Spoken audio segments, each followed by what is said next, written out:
You are watching Access LaPorte County, Channel 97. Coming up next is the June 27th meeting of the Michigan City Common Council ARPA Workshop.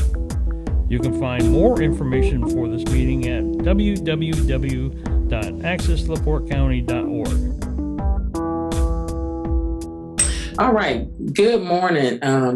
And thank you for being here today. Today, is the second of 3 workshops for ARPA, for our American Rescue Plan funding. And today, our focus will be on workforce development and small businesses. And I know we have members in the community here today, and we have some that will be online.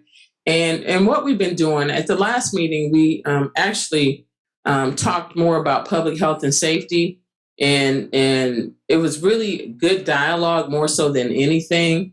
And this is meant to be dialogue from the community and receiving feedback, because we have an ARPA committee through the mayor's office that has been meeting, but we have not yet put a process fully in place.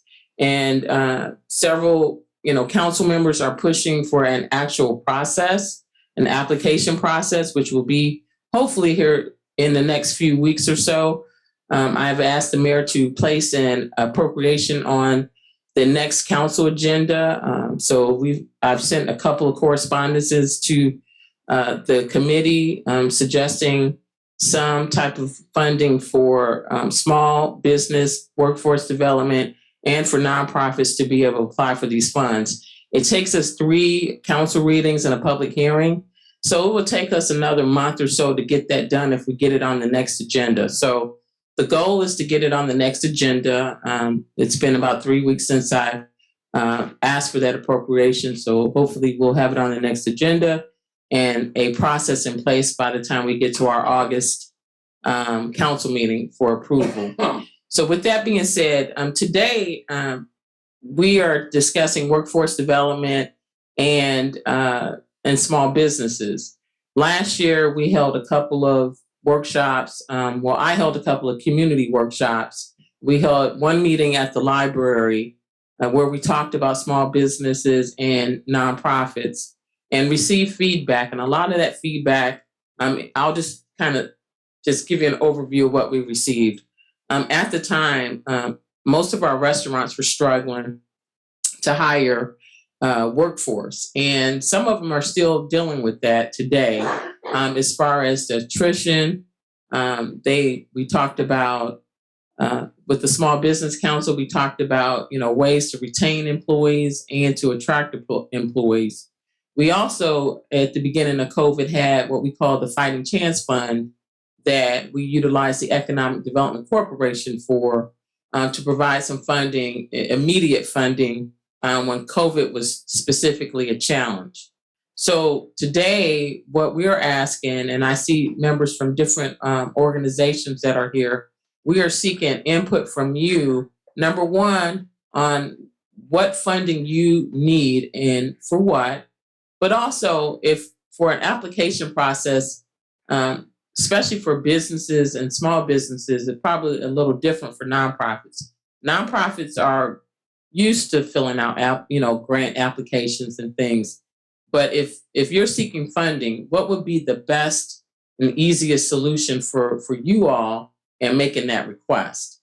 Is it just a proposal or is it an online application? Because you're a little bit different than what our nonprofits are doing. They're used to going to Unity Foundation, to the Healthcare Foundation. They're used to going in and applying for grants.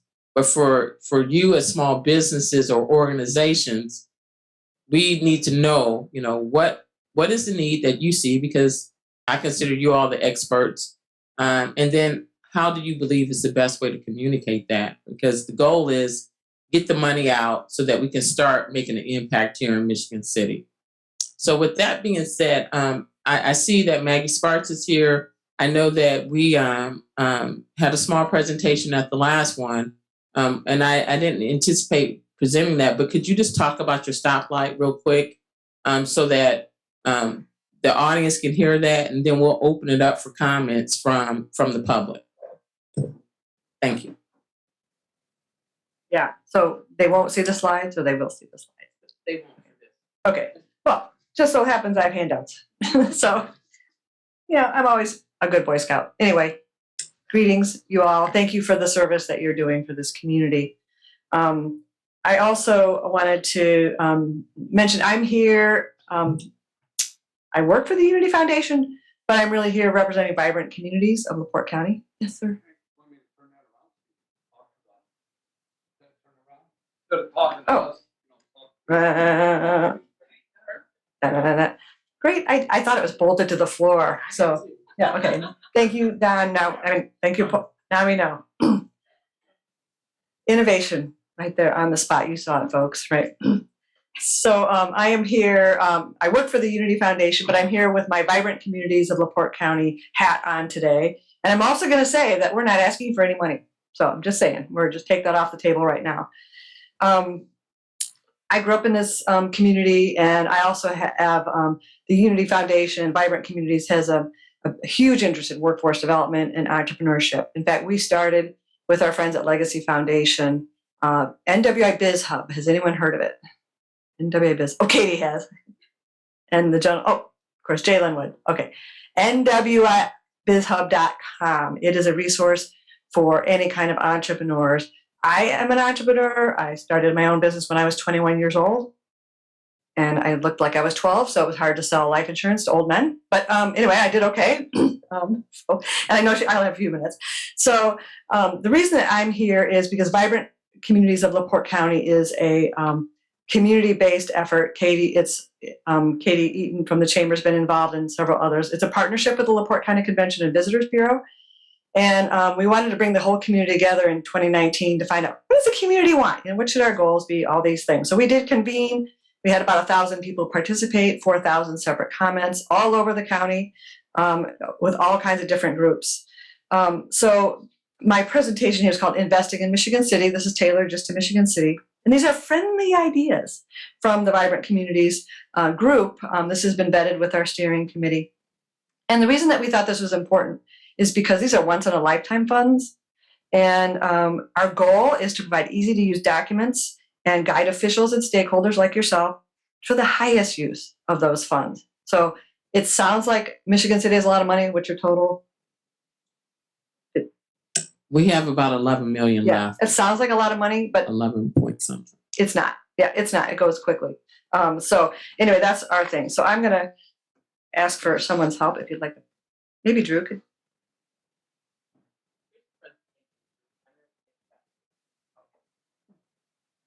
Again, I'm going to go fast because I know you're the important part of this meeting. So because these are once in a lifetime funds, I stole an idea from a former employee of Michigan City because I think it worked out great. We really thought about, what did we learn from Vibrant Communities? All of the items that came into the action agenda, how does this help with the American Rescue Plan dollars? So to keep it simple, I put it in the form of a stoplight. So what should we stop doing? What should we keep doing? And what should we start doing that we're not doing already? So I like to start with the positive first, the green. We should start doing things that increase the tax base, things that will increase the population, like build more housing so people can move to Michigan City. Assure that we use smart growth principles.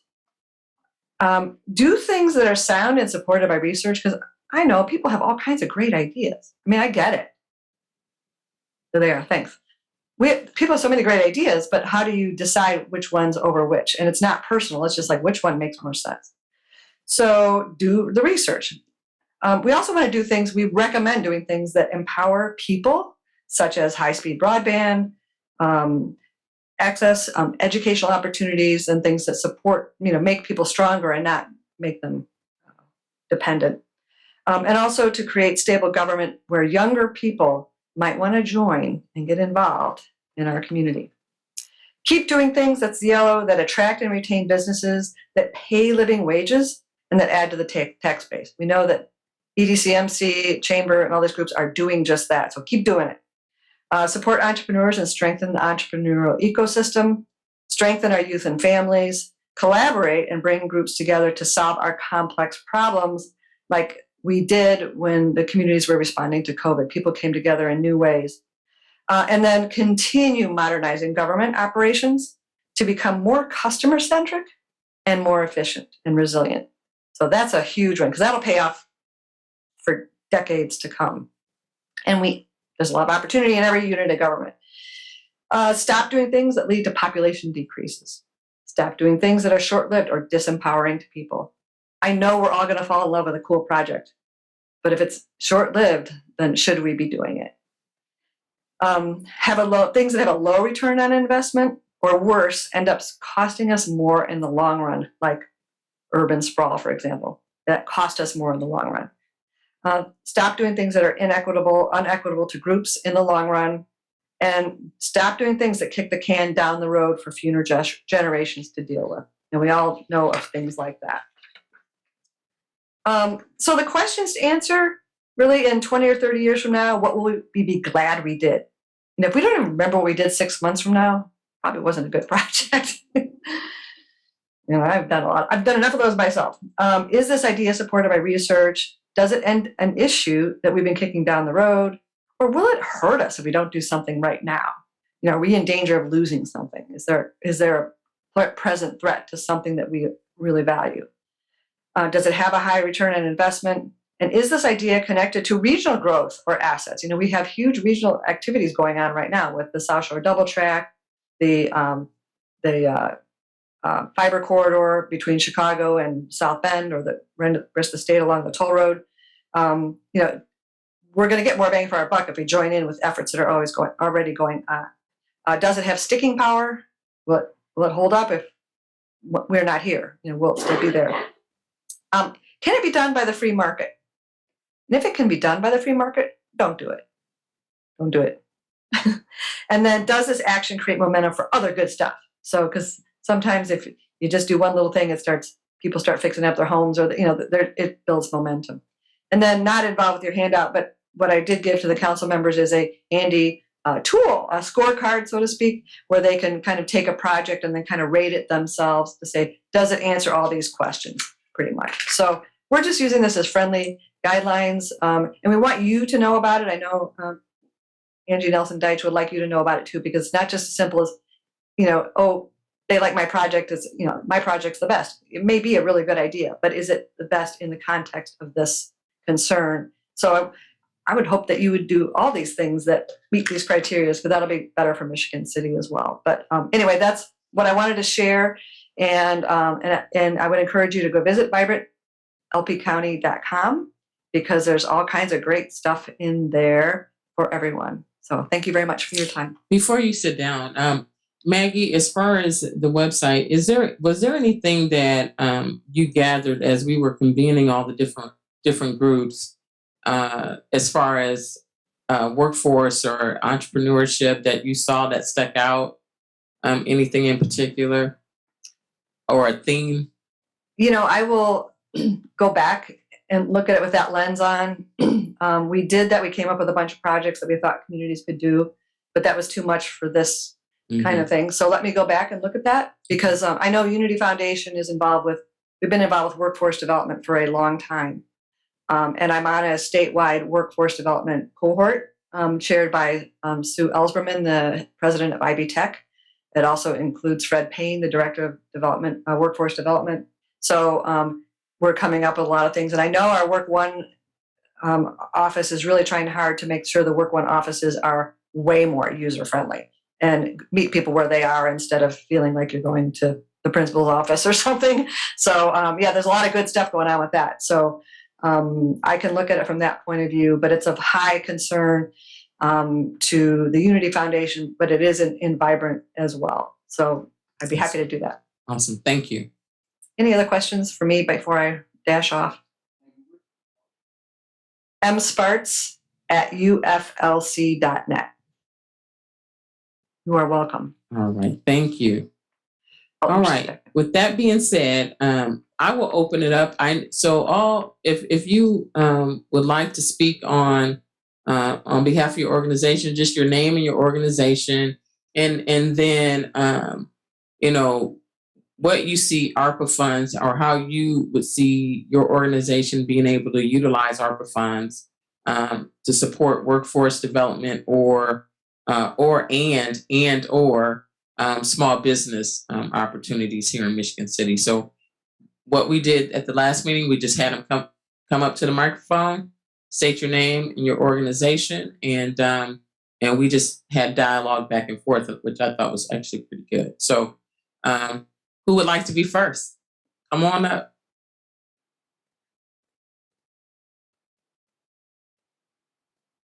And I know we have representatives from the EDC, the Michigan City Chamber, and from Goodwill and the Michigan City Black Business Association, the Carpenters Union, Indiana Plan, IBE, Indiana Black Expo. So we have quite a few here, and I think there's some online as well.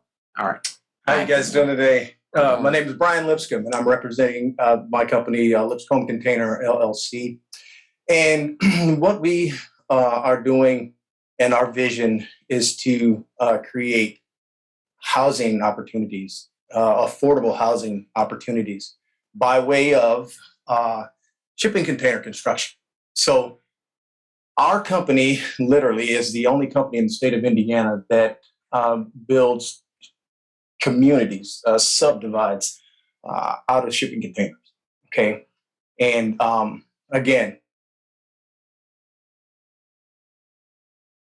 moving into at the moment. Okay. But we would love to enter into the city of Michigan City.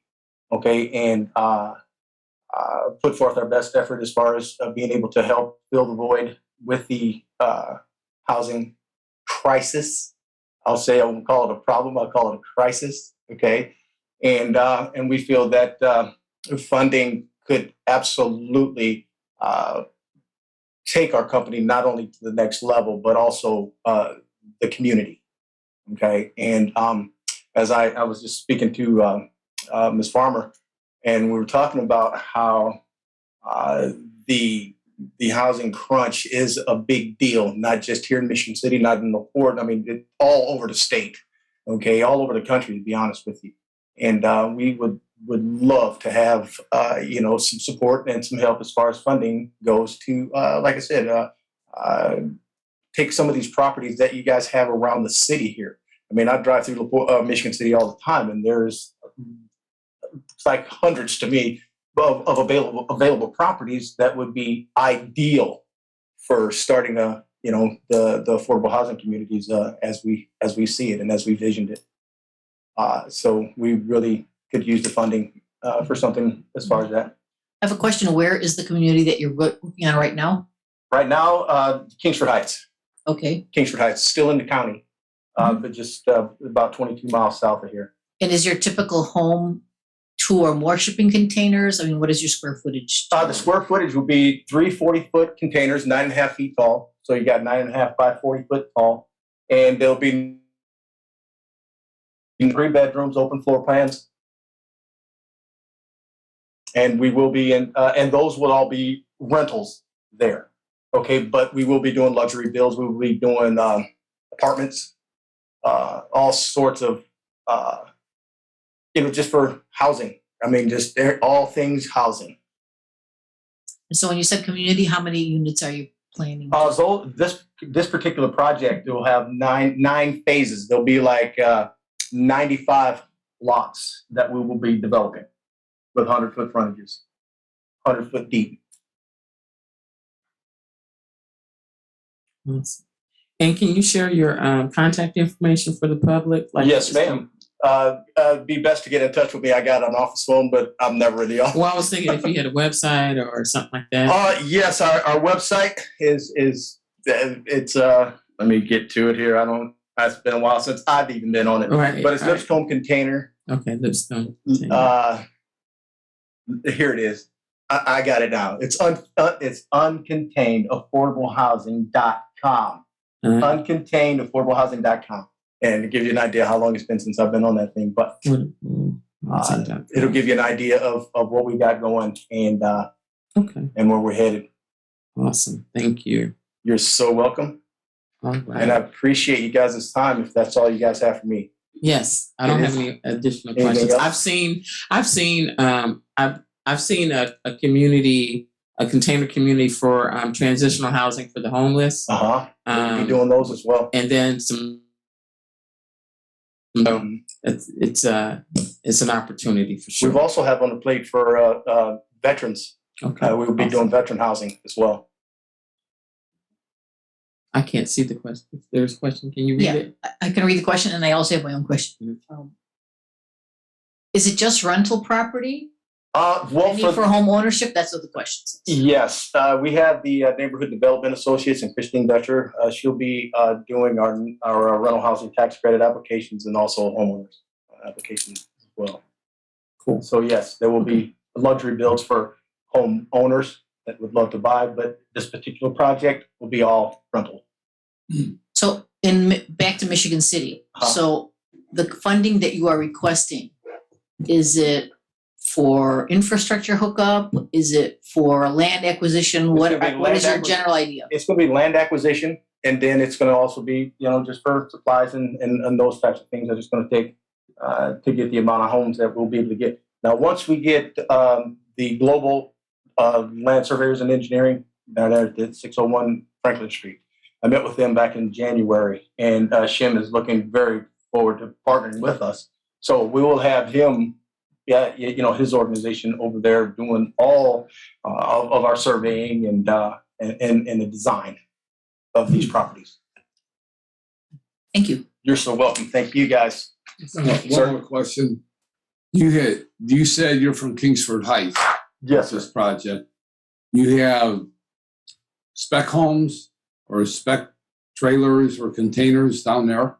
No, but I have supply chain. I have supplies set up. I mean, we haven't actually started the project as of now. Okay, but this is what we're looking into. As a matter of fact, I was just showing Mrs. Farmer and those guys next door. I have a video that our architect did a video of what phase 1, phase 2, and phase 3 are going to look like. Okay, for this particular project. If there was a way that I could show you guys that, I would love to show you, because again, then we could give you an idea. You'd be able to wrap your mind around exactly what it's going to look like and entail.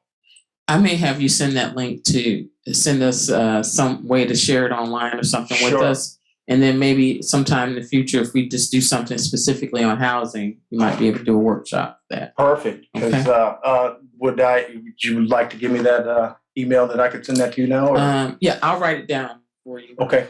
Give it to you. Perfect. All right. Thank you so much. I'll I hand it to appreciate you. Thank you. All right. Who's next? Everybody's jumping a bit. All right, Roman. Come on up.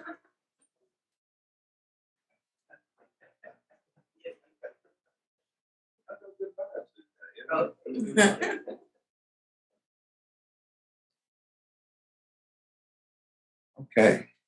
Well, my name is Roman Bronson. I'm the area director with the Indiana Plan. It's an outreach organization that works with the union building trades to get more diversity into apprenticeships. So as far as some of the questions that was on the red, yellow, and green light mantra, definitely getting more individuals into union apprenticeships so that we can start having our own workforce in this particular area to start satisfying the residency requirements, as well as providing some living wage jobs for individuals from the city. So as far as the funding, what I think what we need is amount to do a class here. We used to regularly hold classes in this area. As of now, we haven't had one in a couple years. So I think it would be a good use of these funds to have a class so that we can start pulling from the residents here, the underrepresented populations, whether minorities, women, veterans, et cetera, and start trying to feed them into the apprenticeship pipeline. We will also see some need as far as, especially with the elevated gas prices, maybe something for gas cards. Our 2-week program that we regularly do over in Lake County and Porter County, as well as Marion County. Our 2-week program, we go over a lot of the information as far as what the union industry looks like, what are the differences between the different trades, what's the best practices for getting involved and getting through the apprenticeship application process, as well as helping them connect with contractors that are looking for labor for various projects. So, what we've been finding is, like I said, as far as gas, some individuals are having issues with coming to class on a regular basis because of elevated gas prices, as well as at one point we were talking, I believe, with the Commission on Social Status of Black Males as far as funding to help because right now the 2-week class is unpaid. So it is a free program for the individuals, but that is the time commitment that they put into it. And we're hoping to defray some of that cost with maybe some type of stipend for the individuals. Because like you probably already know, most individuals are not unemployed right now. Most individuals will be transitioning from one employment to another, and taking the 2 weeks off have been prohibitive, even though at the end of it, most of the union construction careers, they'll end up at a much higher wage, better benefits, better retirement package. But just making that transition over is going to be a financial burden for a lot of the individuals. So some type of stipend as far as that go, as well as just some marketing piece. Just because people really don't know what construction is about as far as union construction. They think about it more as the unregulated system that a lot of people are involved in as far as getting a hammer and just going to a job site and seeing what you can do. With these apprenticeships, you're talking about thousands of hours of training, et cetera, absolutely make you a professional in that construction industry. So, a marketing piece that helps dispel some of the negative connotations around construction for those underrepresented populations, I think would be a good use of those funds. Because what I've seen is once someone gets in and is successful and you see their life change, I mean, like literally individuals that's come to the program, starting off homeless, end up getting a car, a house, starting a family because of that living wage and those benefits. They end up telling other people, become a perpetual motion machine where the people that's already come in will start bringing other people in, and then that starts deferring some of those costs as far as the marketing, et cetera. It becomes something that's self-sustaining. So we'll love to be a part of that, have some discussions with some entities around the city, and I think that would be a good use of some of the funds. I do have one question. Yes. Have you worked with any cities or organizations that help provide like stipends in historical tents? Yeah, there's been some, not since I've been involved. I've been in this position for about 4 years. So the organization's been around for over 50 years. In Marion County, 30 years this way. So there's been some of that, but not since I've been in this directorship. You have any questions? All right. Okay. All right. Thank you. Thank you for sharing that with us.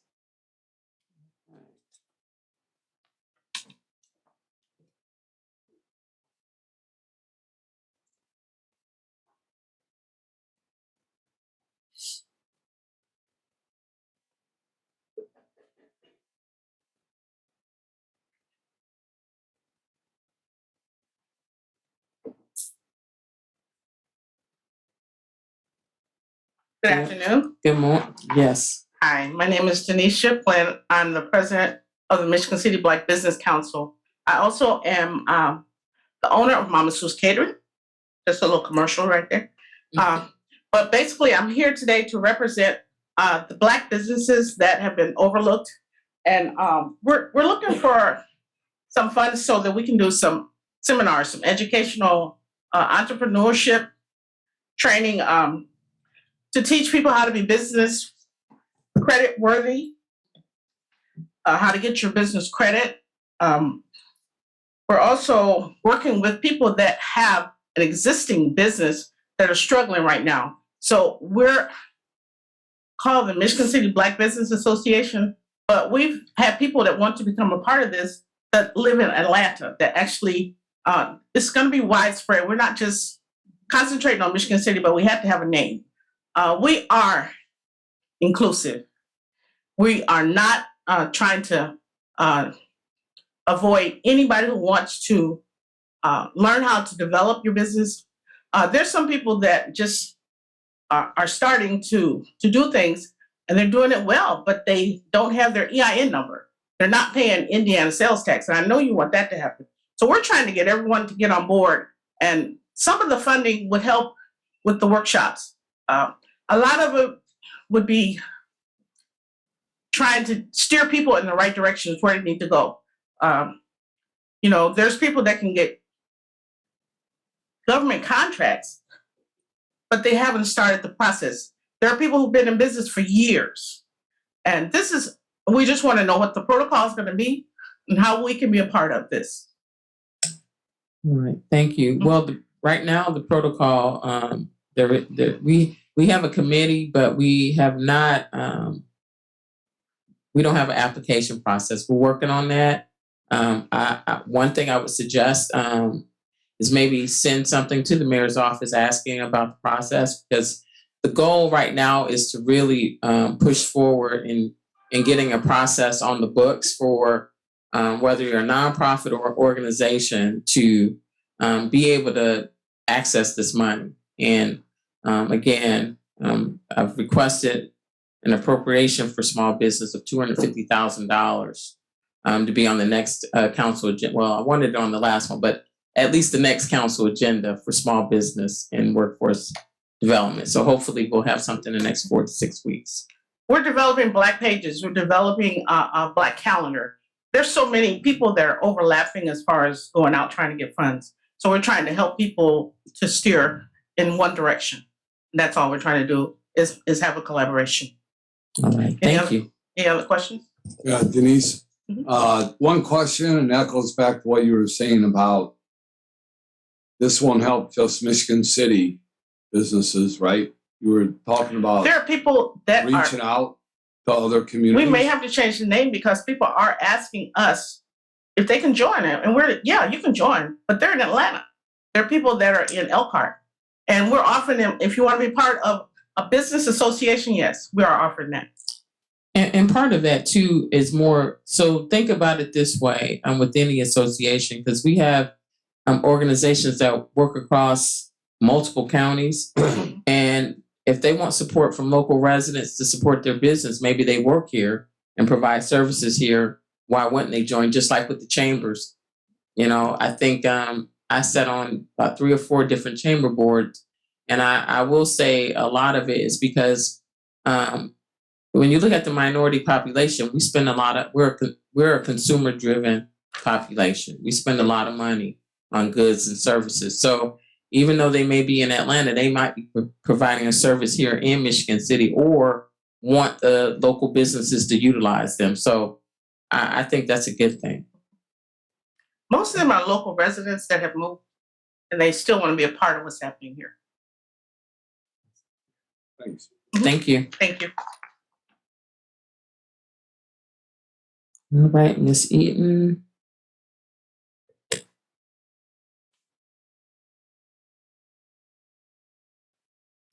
Katie Eaton, President of the Michigan City Chamber of Commerce. Just like to say thank you for being here and listening to the public speak today. I think it's really important. And there's a lot of things that I could probably touch on as we represent over 375 businesses here in the Michigan City area. And yes, sometimes outside of the Michigan City area, for sure, if they're doing business here, if their customer base is here, or if they just happen to live here or play here, sometimes they want to stay connected through the Chamber of Commerce. We have been working with the Michigan City Black Business Association as well under our small business council, and fully support what they're doing. The more people that get involved in supporting small business, the better we will be. So I want to touch on a couple of things. I know you'd asked about the workforce that was in the Vibrant Communities initiative. There are a couple specific action items that came out of that, mostly around the K through 12 system, which I think a lot of that is starting to happen. And I think there's always ways to keep doing that and do it better, connecting them to career opportunities in Michigan City, and making sure that they understand all the way from kindergarten through 12th grade, what are the opportunities that are currently available in our community and how do we retain that talent here? There's lots of ways to do that. I think there's ways that we could even do that better. So funding that might support those kind of opportunities would be important. Supporting the Ready NWI partnership, which is done through our workforce development partners at the regional level, but how can we make sure that we're doing more of that here in Michigan City? Also, additional support for the Fort County Career and Tech Center, adding programs or, again, additional opportunities, whether that's hands-on learning or field trip opportunities or exposure to careers that are here in Michigan City are really important for our kids and retaining that talent that's here. And you can't talk about retaining talent without talking about housing and childcare and amenities that are important for people to want to live and work here. And so community branding is another initiative that came out of Vibrant Communities of Port County. And that is an initiative that the Chamber has taken on. very slowly because we don't have funding for that. The time that it takes just in regards to human resource is a lot. And we are a very small staff of 3. And so additional funding that might be provided for us to have either hiring or contracting out some marketing initiatives that would help support and brand Michigan City. We did start with our, and worked with the city on this, but Discover Michigan City, utilizing that tagline and the URL that they had originally had set up. So we're utilizing that. We would like to eventually get to a website, some additional signage that really promotes that across the city, that not only attracts people to want to live and work here, but it also supports our small business community as it'll bring more customers into their stores and their restaurants. And ultimately talent attraction is all involved in that as well. So that would be important. Other kind of workforce that we've heard a lot of from our small businesses when we're thinking about what that process might look like is the need for incentives for employees to retain them. So potentially looking at travel reimbursement or incentives if they're having to come from farther away. How can the employer maybe incentivize them by giving gas cards? That was mentioned before. I know that's been mentioned in a couple conversations with the way gas prices are right now, or maybe it's bus passes, depending on where they live, that bus passes giving them free options to travel within the city. Bonuses, if they stay on for a certain number of time, the employer is able to give them some sort of bonus structure. If the employer is given those extra dollars to provide that incentive, that might be helpful. And then also anything with childcare. If childcare is a barrier for keeping employees, if there's a way that we can incentivize the employer to encourage their employees to stay on or receive some sort of stipend or something like that in order to pay for childcare. Of course, cost of childcare expensive, but it's also a lack of childcare. So on the other side of that, I would say any programs that you guys can look at to support childcare growth in the community would also be important. Around other small business opportunities, when I think about grants that businesses might want to receive, the process is really important. It needs to be defined exactly what those dollars are going to be used for. I think businesses kind of shy away from applying for something if it's too vague. So I think this, being specific about what those dollars can be used for and when they need to be spent, and some sort of report mechanism back to the council so that they know that they've kind of, okay, we did our part, we crossed it off, we've spent our dollars and we did the right thing, is really important. Beautification has been a conversation that we've had for a long time anyway, that we can incentivize businesses to do more beautification of their buildings, facade grants, additional facade grants. I know we do a lot of that, but if we can grow that program into other neighborhoods in Michigan City, that would be great for our small businesses, but also, again, going back to quality of life, quality of place, and the importance of that when you're trying to attract and retain talent. And then again, just kind of mimicking what Denise said about the boots on the ground, helping small business owners, holding their hand a little bit more, having somebody or a program that can do that, whether that's a year-long program with startup businesses or entrepreneurs, or someone specifically focused on helping them kind of get things going and get things started here in Michigan City. I think that's everything. Any questions? I do have a question as far as the branding. So are we talking, because we have the Tourism Bureau branding, so are we talking like specifically so how is it different? It's specific for Michigan City. So the branding is really just anything just Michigan City, whereas the Tourism Bureau does focus on the county, but are really starting off with a focus on visitorship, but then growing that to talent attraction and retention. Okay. And then also being able to feature our small businesses, being able to feature the things that make Michigan City unique. So additional marketing for our small business community about all of the great opportunities that are here for people. So perfect. Thank you. Do you have any questions? Yeah, Katie, I got a question. As far as branding goes, I thought we had branding in Michigan City to create, play, repeat. Isn't that what Michigan that City is not, under? it's no longer being managed by anybody. and it's not available for usage. Okay, because I see it on letterheads and advertising and things like that. I see it around City Hall still being printed out. Oh, well, maybe it's being used here, but out in the public, it's not seen it. I know that the discovermichigancity.com website that was created shortly after the mymichigancity.com website was created is where that branding was transitioning towards. But then the URL went nowhere, even though that there is marketing out there for discovermichigancity.com. If you travel on the South Shore train, you'll see it and posters there. So for a long time, that URL was not going anywhere. So we did set up an MOU with the city back in the fall of last year to currently having that directed to our website. And right now it just links to our Discover Michigan City kind of recreational tourism guide. Goal would be to eventually get that up into a full website that would have visitor talent, here's what it looks like to live here, and all of that. So it's kind of where we're headed. Awesome. Thank you. Yeah, we could use something like that because I was on that brand leadership team in the past and it's gone. So And we it's paid gone. for it, didn't we? Well, we paid for it at the time, but I think we're not paying anyone for marketing at this point, as far as I understand. The contract was ended at, I believe, back in late 2019 or early 2020. Thank you. You're welcome. Lori Felt, can you read that? I can't see it. I can read that.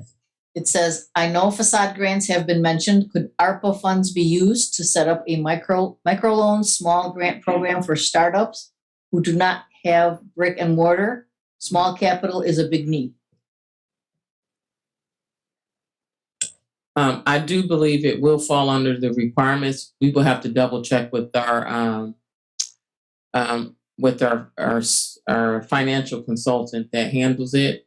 But I don't think loans, but grants could be available for startups, because it's entrepreneurship, but we will have to double check that. I'm glad this is being recorded, so you'll be able to see that question, right?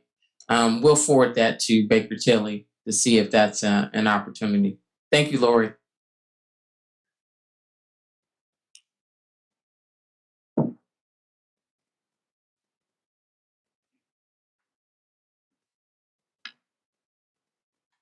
Yes. Hello, team. Hello. I'm Pat Harris.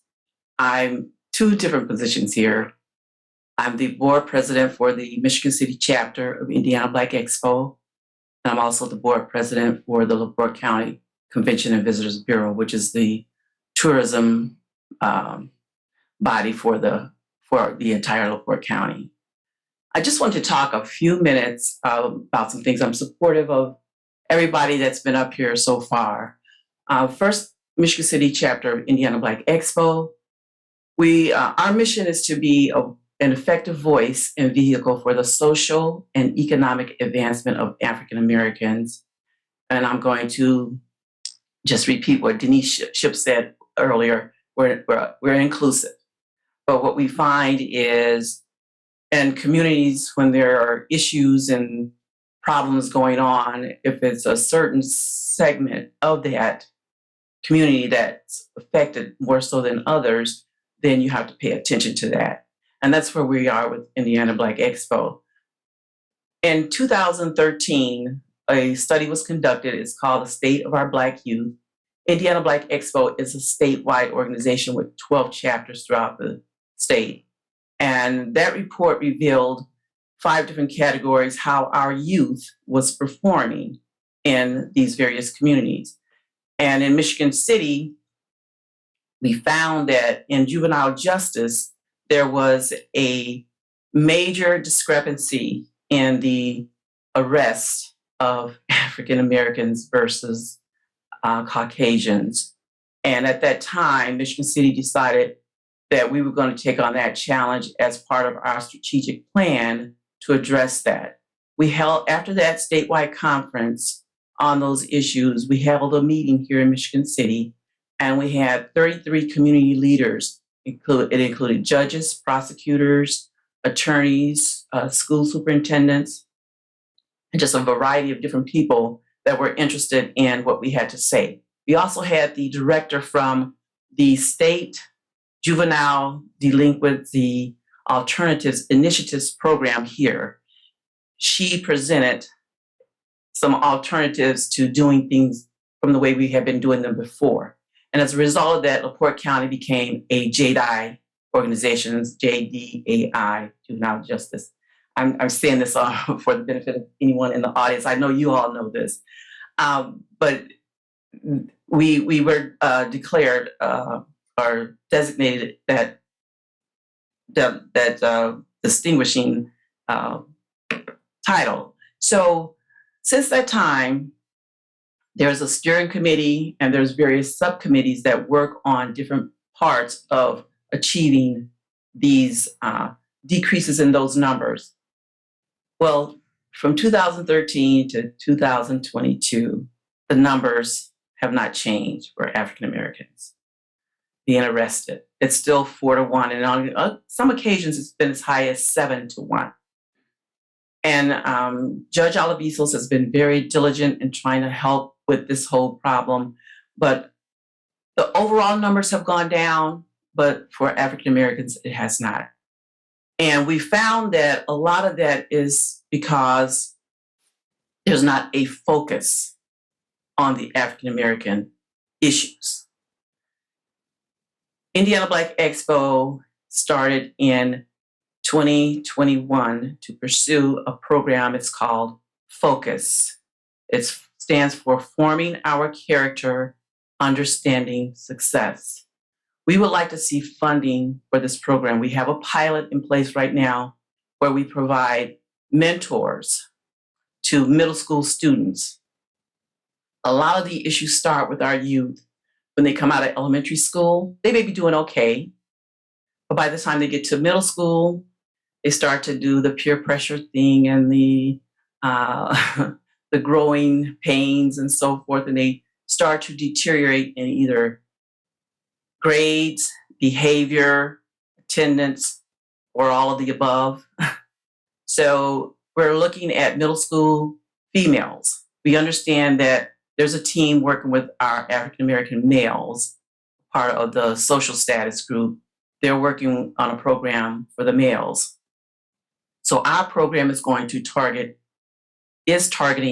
our young African American females in middle schools. We're already working with both middle schools, Krieger and Barker. We already have, like I said, a pilot program going. We have 2 mentors.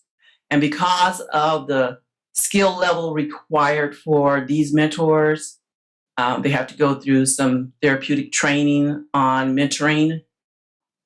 We are going to pay our mentors for this program.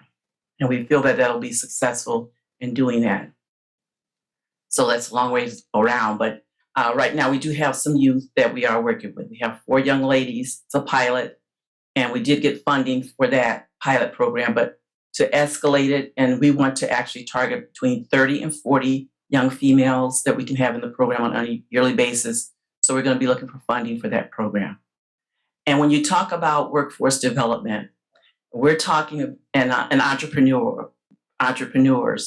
You're talking to businesses starting, but this is even before that process. You need to get them when they're in that age group at least to start them thinking about entrepreneurship and work ethics and all of those things. So all of that's going to be incorporated into this mentorship program. And on the tourism side of it, I always believe that tourism is a major, major component to economic development. And anything that comes in the way of tourism, whether it's marketing to the county or to an individual city within the county, I would love to see support for ARP funds for those types of activities. Any questions? I do have questions. That focus program sounds really, yes, I have questions. The focus project sounds really good. Did you try to get money from, for example, Unity or the Healthcare Foundation of LaPorte? We're going to be soliciting all of those. Okay. But I want to see some of these funds also.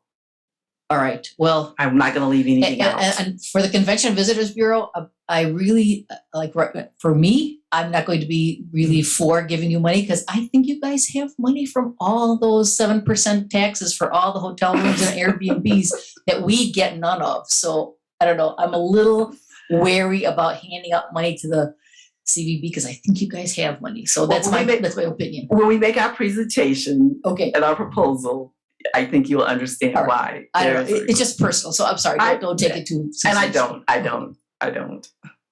Any other questions? I had one question. How much money is your organization looking for?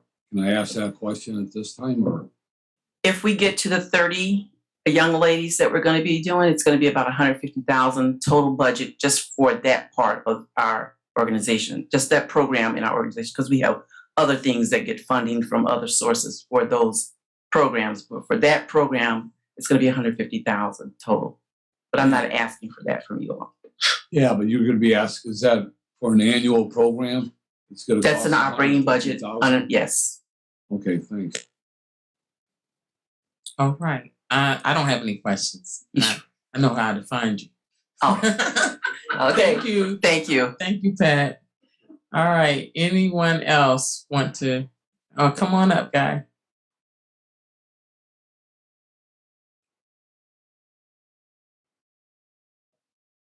And that is his name. I'm not calling him Guy. No, that is my name.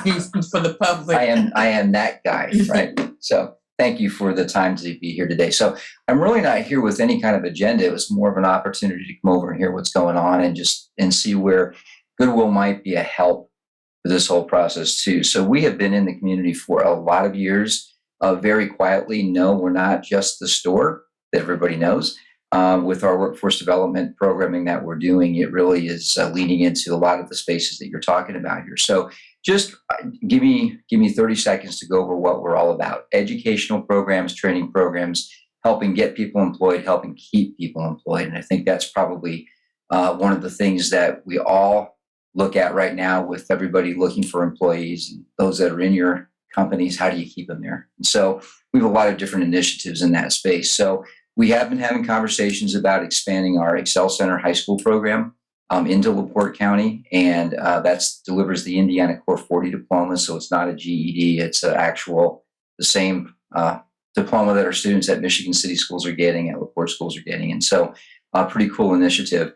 We're also really doing quite a bit of work here in the city with companies on a program we call We Connect, which is an opportunity to bring resourcing to those businesses to help their employees stay at work. We hear it often that folks will be at work and then things on the outside are getting in the way of being successful at the job. And there were the days when we'd always say, hey, just leave your problems at home when you come to work. And we know that doesn't work. And so our team is helping right now.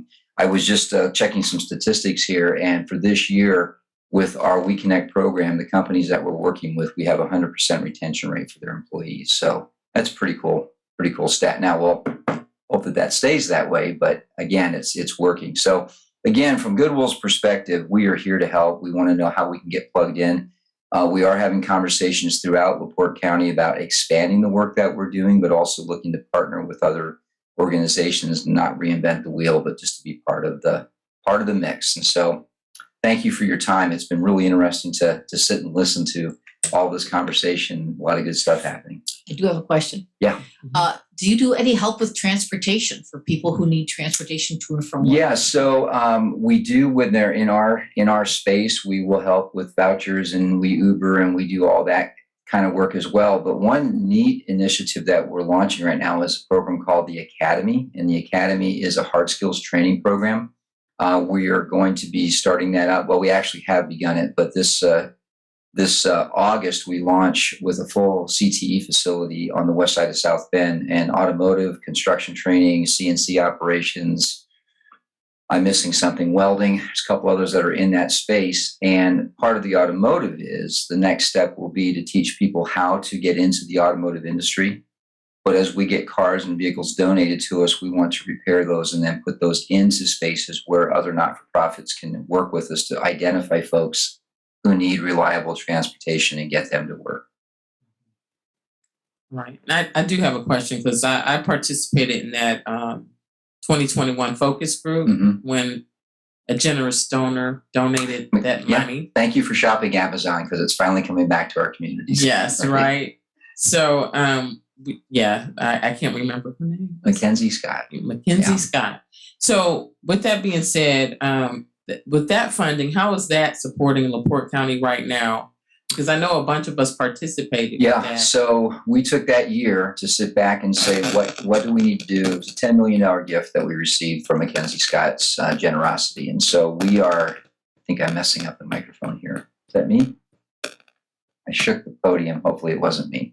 So we took a year to sit back and say, what is it that we need to do to take these dollars and invest them into different communities? And so LaPorte is on that. It's Jeff Bezos. He doesn't like the fact to talk about we're giving away his wife's money. Right. Yeah. You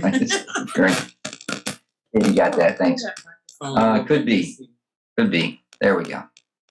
I won't touch.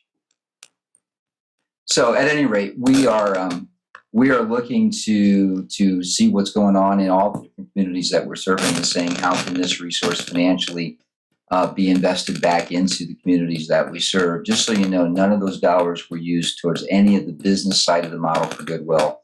We're not for profit, and we have this very unique model where we run a business. But at the heartbeat of everything we do, those dollars pour back into the work that we do outside of the stores. But yeah, to answer your question, Angie, that's what the plan is.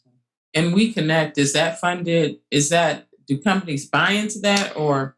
Yeah, that's one of the few things that we do at Goodwill that we charge with, other than shopping at the store, right? Okay. But that's a program where companies basically will help support the cost of that person that's coming in. So here in Michigan City, we're working with Fiberbond, Bloxam, Paladin, Imagination Station. In LaPorte, we have American Rental It.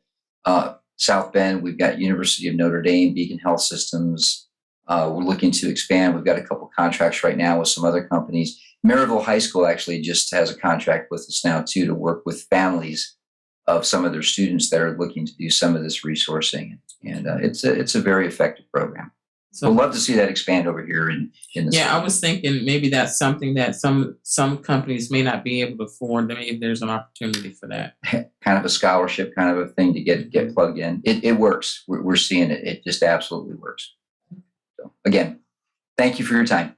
Thank you. All right. Anyone else in the audience? All right. Mr. Pollock.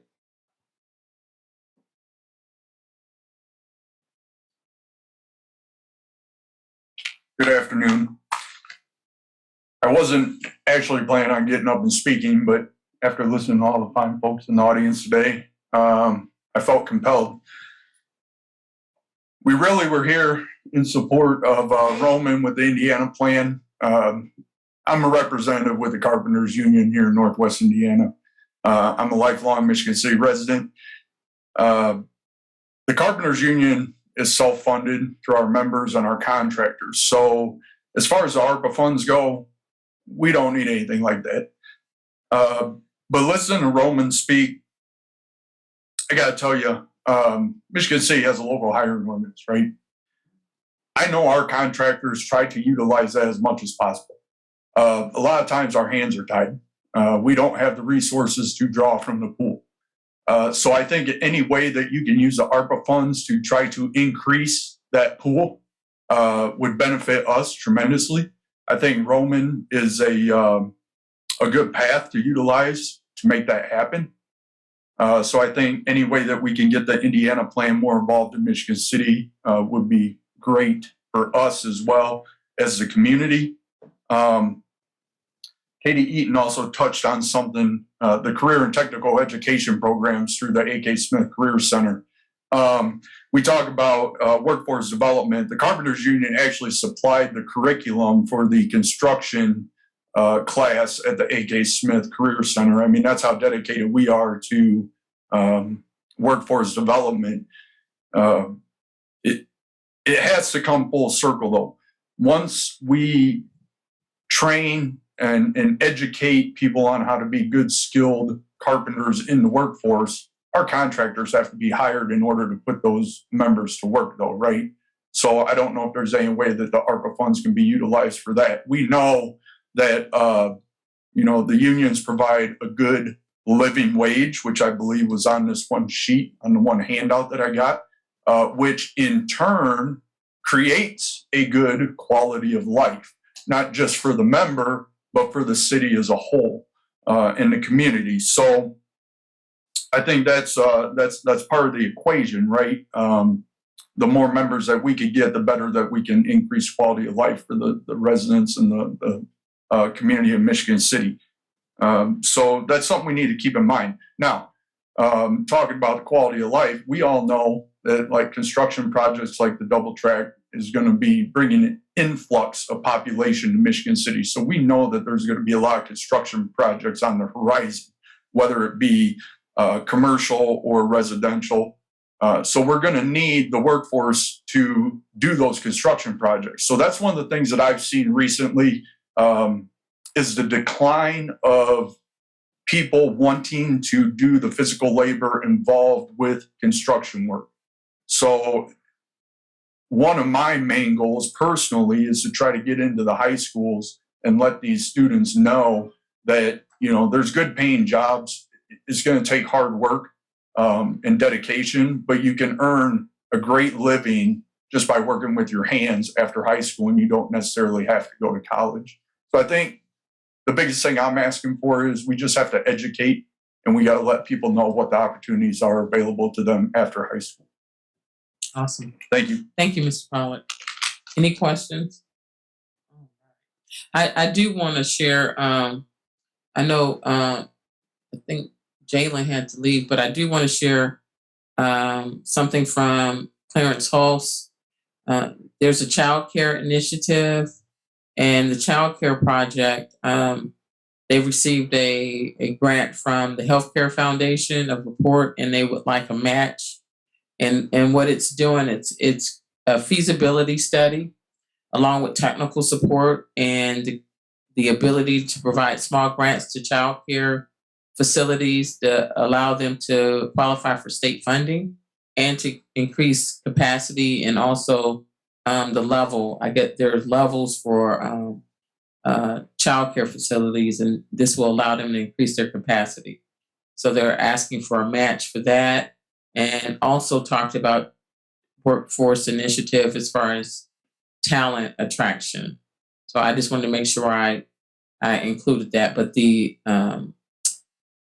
first one here, I know it's been brought up a couple of times, and they've already received a grant from the Healthcare Foundation. So they're asking for a match to provide technical assistance to our daycare providers here in Michigan City.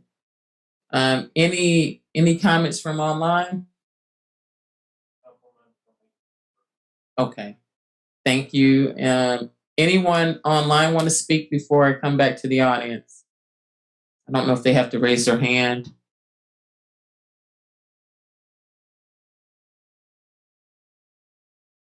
Okay, good.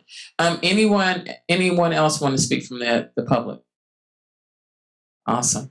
Well, I would like to thank everybody for participating today. Share it on Facebook. If you still have anything you would like to share, if you were not able to attend today, since it is recorded and virtual, you can reach out to any of your council members to send us any information or any additional comments you would like. And again, thank you all for being here today. Thank you.